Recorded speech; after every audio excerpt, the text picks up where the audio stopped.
Hi, it's Nicole, and today I'm doing my March wrap-up.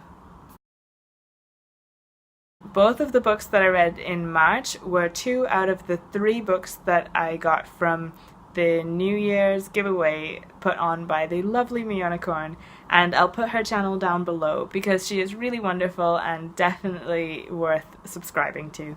The first book I read at the very beginning of March was The Little Buddhist Monk by César, Aira, translated by Caistor. It was recommended to me by Matt from MCS Books, and I really enjoyed it. It's basically about a French couple that goes to Korea for a creative project of sorts, and they are led around by an Anglophile monk who is really tiny. It had a mix of a lot of things that I really loved. So 2 of our protagonists are French, it's set in East Asia, there's a lot of talk about meaning and language and all of those things, and it just packed in a lot of my buzzwords, I guess. And I also really liked the playful tone that it took, where it really didn't take itself too seriously, and all of those things are just so fun for me to read.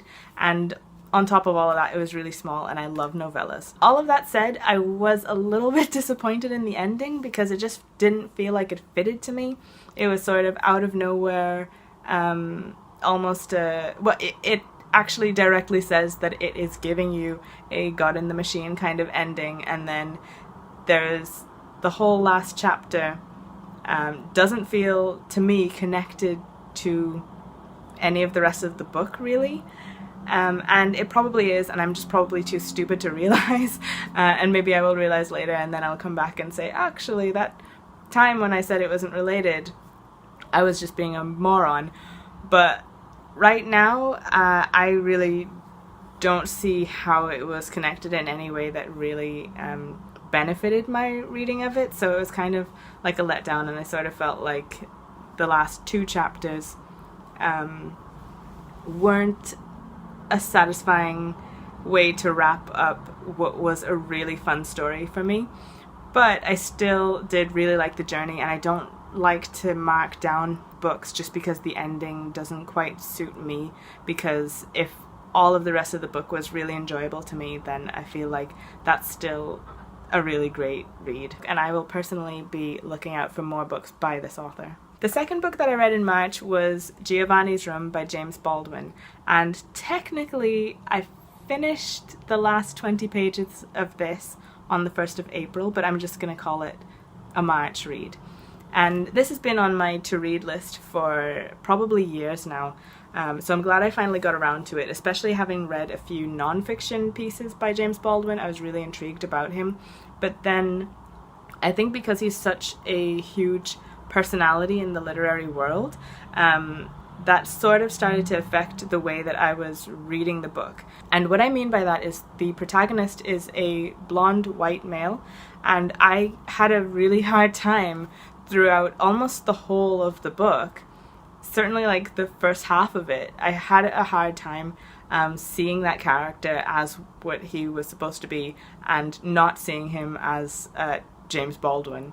And that's obviously just me being a doofus, but it was just one of those things where I guess an author's personality can take over so much that it does sort of start to influence the way that you read their work. And whether that's good or bad is up to each reader to decide, I suppose, but I did find that it impacted my reading in an awkward sort of way. But I also understand why he would have made that choice. I imagine he was able to tell a story that might be easy to tell today with a black protagonist, but that I think would be very difficult to tell in his time, because the elements of race that he's not trying to deal with in this book would kind of have to be there to add any realism, and I think that would start to be a bit of a distraction. So I definitely understand why he might have chosen to make the character a more neutral person at that time. And that narrator himself, if you ever read any reviews on the book, I think you'll see this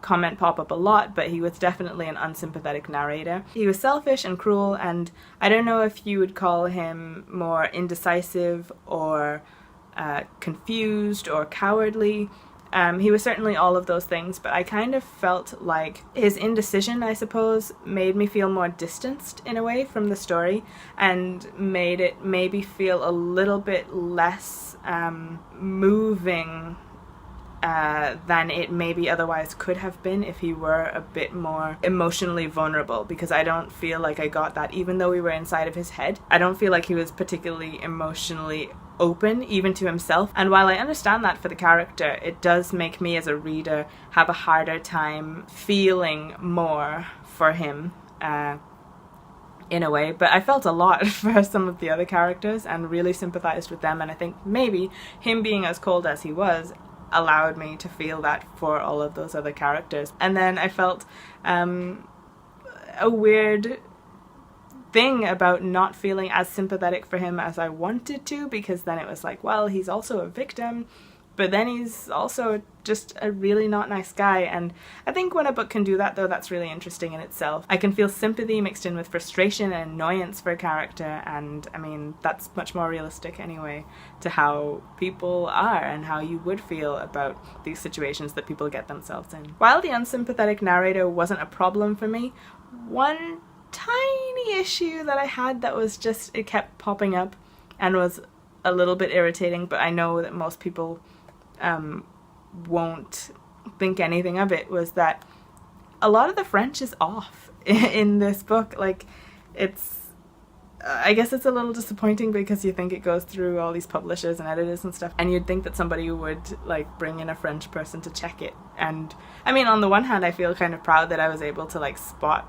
that there were issues, and that I'm at a level of confidence where I can say, hey, I know that's wrong, as opposed to, oh, that must be the right way to do it. But I've seen other French people as well who've read this in English saying that the French is off, and that's kind of one of those niggly things that you wish weren't a thing, but is.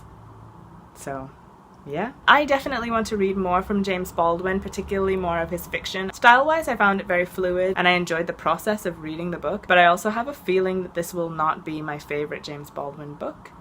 But I don't know, because I haven't read any others yet, and I definitely will do. So March was pretty much 2 new authors for me to investigate more of their works, and I really like that. I count that as a successful month, even though the books were really small. That's it for today, and I will see you next time.